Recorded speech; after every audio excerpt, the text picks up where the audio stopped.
তার মানে 6 মাস ধরে আমাদের মিথ্যে সম্পর্ক বয়ে বেড়াতে হবে। সম্পর্কটা যখন মিথ্যে তখন এত ভয় পাচ্ছেন কেন? চোখের তারায় কি জাদু, কি জাদু, কি জাদু মুখে। কে মন খারাপ নাকি? আজকাল মনের খবরও রাখছেন? জানতাম না তো।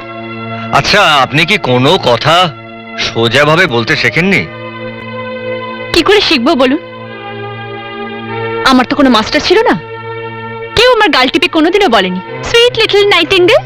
ও আচ্ছা আচ্ছা আচ্ছা, আপনি দিশার ঘরে গিয়েছিলেন, আমি তো কোনো টের পাইনি। ভাগ্যিস পাননি, তাহলে তো। যাকে, আপনাকে অনেকদিন ধরে একটা কথা বলবো বলে ভাবছি।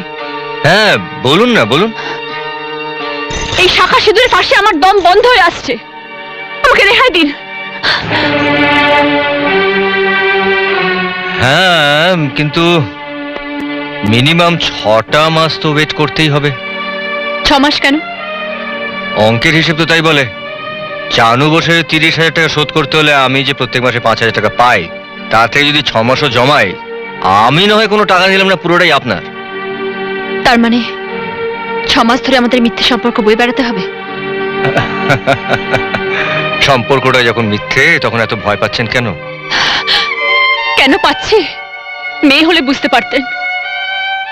এই লুকোচুরির মধ্যে যে কত লজ্জা, তা আপনি ভাবতে পারবেন না। দেখুন দেখুন দেখুন, আপনার কাছে আমি অনুরোধ করেছিলাম, আপনাকে আমি ভিক্ষে চেয়েছিলাম, কিন্তু কোনো জোর তো করিনি। জানি দোষ আমার।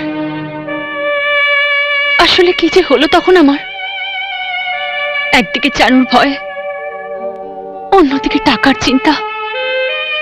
মাথাটা কেমন যেন এলোমেলো হয়ে গেল। কেমন একটা ঘোরের মধ্যে আপনার সঙ্গে চলে এলাম, কিন্তু এখন বুঝতে পারছি কি মারাত্মক এই খেলা। এই খেলা খেলতে খেলতে কখনো যদি আমাদের কিন্তু যাই হোক, এখন আর ফেরা যায় না শিখা দেবী। এই খেলা যতই মারাত্মক হোক না কেন, আমাদেরকে চালিয়ে যেতেই হবে। ঠাকুর, এই মিথ্যে খেলায় যে কত লজ্জা, কত যন্ত্রণা, তা তো তুমি জানো। আমি ইচ্ছে করে খেলায় জড়াইনি ঠাকুর। তুমি তো অন্তর্যামী, তুমি আমাকে ক্ষমা করে দিও, আমায় ক্ষমা করে দিও।